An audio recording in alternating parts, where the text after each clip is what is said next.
to the Ouattara group, that is the rebels that are taking over in Côte d'Ivoire. I'm going to be offensive to our United Nations. I'm going to be offensive to the French and to our own State Department. And this little girl here, let me introduce to you, if I could, Madam President. Her name is Zagita Marie Rayford. Zagita Marie. Zagita, by the way, is an Ethiopian name that means God's grace.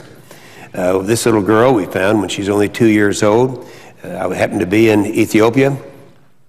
She is an orphan, and my daughter Molly, in fact, should hold this up. These are my 20 kids and grandkids, Madam President. So, and so this is one of them. My daughter Molly had nothing but boys, and so she adopted Zagita Marie. And the reason I bring this up right now is because she came up to me the other day. Now, that little girl, she was 2 days old when we first saw her, almost gone.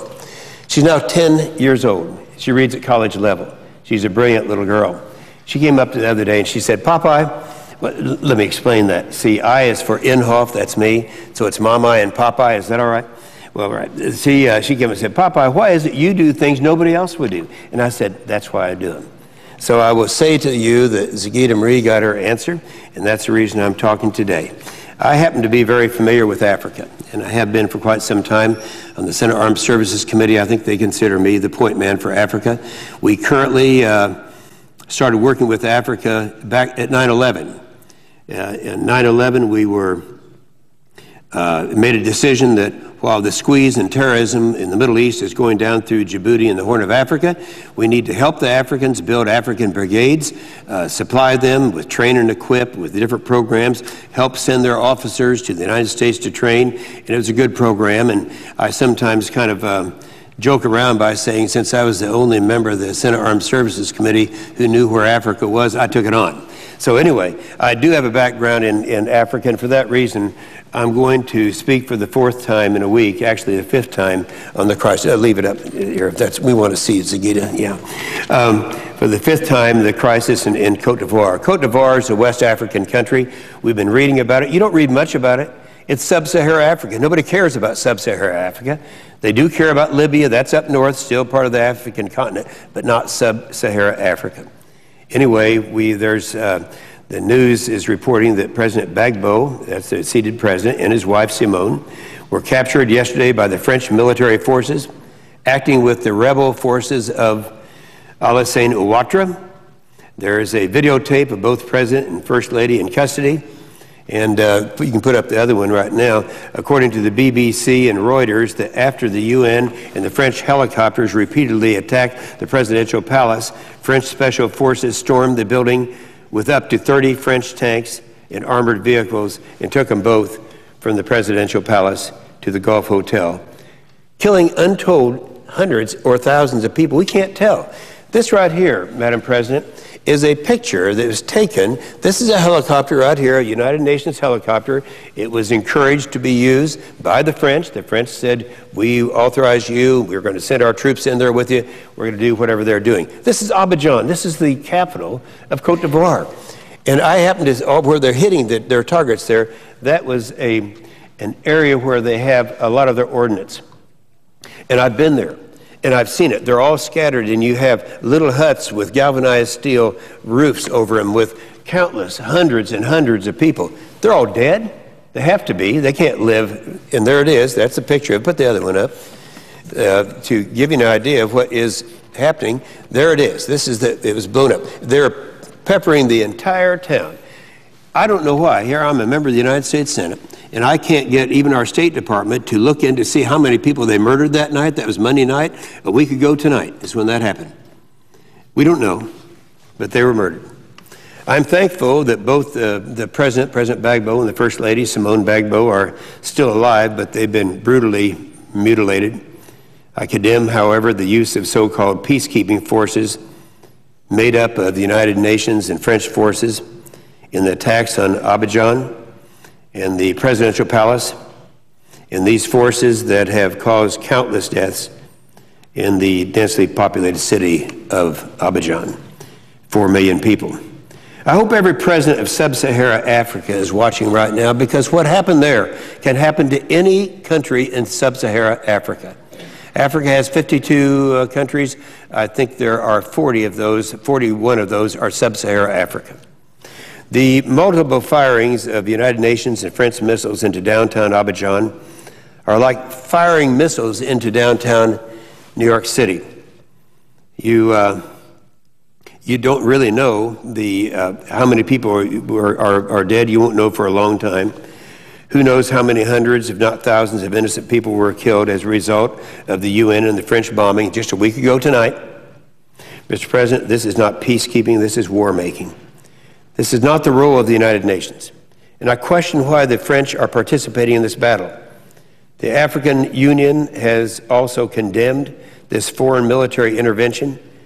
You know, why don't we listen to Africa? Africa, for so many years, they were used, they were abused, they were by the colonialism. And certainly no one has been worse and more offensive in that than the French have. But they don't listen to Africa. I called up a good friend, President Museveni of Uganda, the other day and asked him what he thought. He has the courage to put something down in writing, which I'm going to read to you, Madam President. This is from President Museveni, and this is an East African country, not West Africa like Cote d'Ivoire. He said, quote, "I have not been happy with the way the United Nations and international community, especially the French, have responded to the events of the post-election Ivory Coast. I desired that it would have been ideal for a thorough investigation into the alleged election rigging, and it be done by a credible and independent body under the African Union leadership and guidance instead of violently forcing Laurent Gbagbo out of power without a hearing. I'm not pleased with the way international community can sanction a situation of bloodbath in the domestic affairs of African countries." You know, I'm just halfway through reading what he said here, and I'm reminded, you know, why aren't we listening to Africans? And he's not the only one. I think every African president would agree with what I'm saying right now. He went on to say, "I would prefer a peaceful intervention by the African Union Committee that would investigate into the matter, give the parties a fair hearing, and come out with a workable recommendation that can promote peace and stability in the region. The recommendation would include the possibility of a peaceful and conciliatory settlement towards a power-sharing deal, as was done in the case of Kenya and Zimbabwe. We all know about that. At this point, I believe," still this is President Museveni of Uganda quoting, "I believe he would be happy to have a team of capable African leaders chosen under the auspices of the African Union to work on a peaceful end to the conflict in Ivory Coast. I believe that the African Union must be given the opportunity to handle the matter in-house. I am, of course, not pleased with the way the UN and the international community has directly thrown their weight in support of Alassane Ouattara and now recognizing him as president." President Museveni from Uganda. I have talked personally to many other presidents, and I could be quoting all of them right now, but essentially that's the statement to which they all agree. And Madam President, I've been informed that this reflects the current sentiments of the African Union too, actually including the current AU Chairman Obiang, who condemned the foreign military intervention in Cote d'Ivoire, saying that, quote, "Africa does not need external influence. Africa must manage its own affairs." That's what the Africans said. That's President Obiang. President Obiang is the president of the African Union. And the Kenyan Prime Minister, Odinga, who happens to be here, and I'll be meeting with him in just a few minutes, was quoted yesterday as saying that President Gbagbo, that's the president who was abused, thrown out of office, has been captured, and I say that he should not be hurt. I have actually already sent word to Mr. Ouattara saying that Gbagbo should not be hurt. If he wants to go out into exile, he should be allowed to go into exile, but he needs to be treated humanely. That's all I'm asking our State Department and the United Nations to do, and they don't do it. I've warned the UN and the French on the floor 4 times in the past week that they would have blood on their hands if they continued supporting the rebel forces of Alassane Ouattara and continued the bombing of the capital of Cote d'Ivoire, Abidjan, and I didn't agree with the immediate ceasefire. Well, that's what's been happening over the last last week, 10 days. I said on April 4th, and I'm quoting myself now on the floor, standing right here at this podium, I said, I think we can avert a real tragedy, something maybe comparable to what happened in 1994 in Rwanda with the genocide. We all remember that. We also remember that we were warned. We weren't warned, but the United Nations was. The Secretary General, we now know, was warned that the genocide was going to take place in 1994 in Rwanda. 800,000 people hacked to death with machetes. And the world stood idly by. Of course, that's sub-Saharan Africa. Nobody cared. I called for a ceasefire in Abidjan. No one responded. This was 8 days ago. You know, I wonder sometimes, why is it nobody cares about sub-Saharan Africa? I remember way back in I think it was 1998, when under President Clinton, they were going to send troops into Kosovo. And the excuse they were using at that time was ethnic cleansing. And I said on this Senate floor, I said, why is it we're all concerned about ethnic cleansing in Kosovo for every one person in Kosovo who's been ethnically cleansed on a given day, 100 in any one country in sub-Saharan Africa has, but nobody cares. Nobody cares about sub-Saharan Africa. Why is there no outcry for these millions of people who are being brutally murdered in other places in the world in sub-Saharan Africa? I have to say this, and I know that I'm repeating what I said in 1998 on the floor. I have to say this, and I know it's very unpopular to say it, but I'm going to quote a guy whose name is Roger Wilkins. He's professor of history and American culture at George Mason University. He said, quote, I think it is pretty clear U.S. foreign policy is geared to the European-American sensibility, which takes the lives of white people much more seriously than the lives of people who are not white.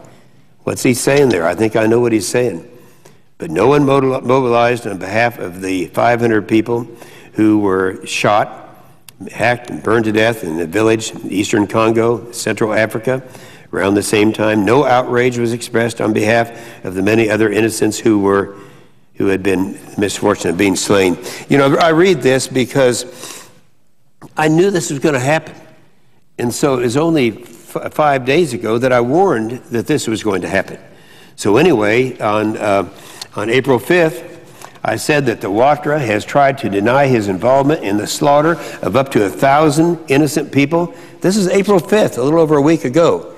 There it is, folks. That town is called Duquay. It's in Côte d'Ivoire, a small community.